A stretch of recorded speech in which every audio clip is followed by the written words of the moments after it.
Dua kapal tanker berukuran besar, Coswis Dolek dan Sots Loyalty, tiba-tiba mengubah arah pelayaran mereka saat berada di Selat Hormuz pada Minggu pagi 22 Juni 2025. Kapal-kapal ini memiliki kapasitas muat sekitar 2 juta barel minyak mentah, sebenarnya sedang dalam kondisi kosong saat memasuki jalur perairan strategis tersebut. Keputusan mendadak untuk memutar haluan ini diambil sebagai respon cepat terhadap peningkatan signifikan risiko keamanan di wilayah tersebut, khususnya menyusul serangan udara yang dilancarkan oleh Amerika Serikat terhadap Iran.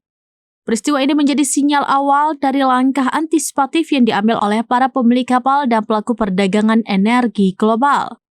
Sebelumnya, Kementerian Perkapalan Yunani telah mengeluarkan himbauan keras agar kapal-kapal dagang menghindari Selat Hormuz. Peringatan ini didasari oleh meningkatnya potensi bahaya akibat konflik bersenjata, termasuk ancaman serangan rudal, gangguan sinyal navigasi, dan kemungkinan perang laut terbuka.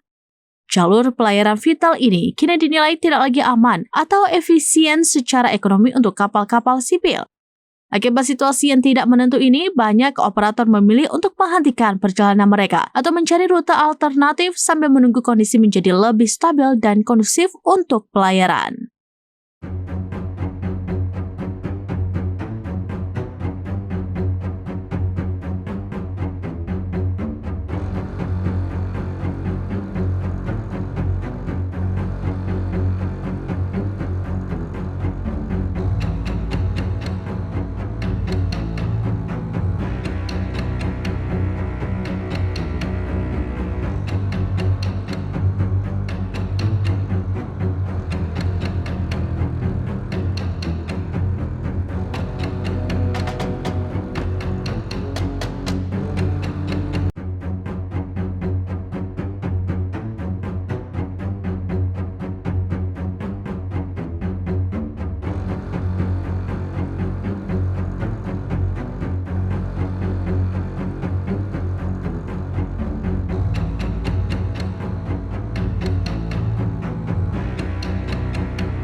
Download Tribun X sekarang, menghadirkan lokal menjadi Indonesia.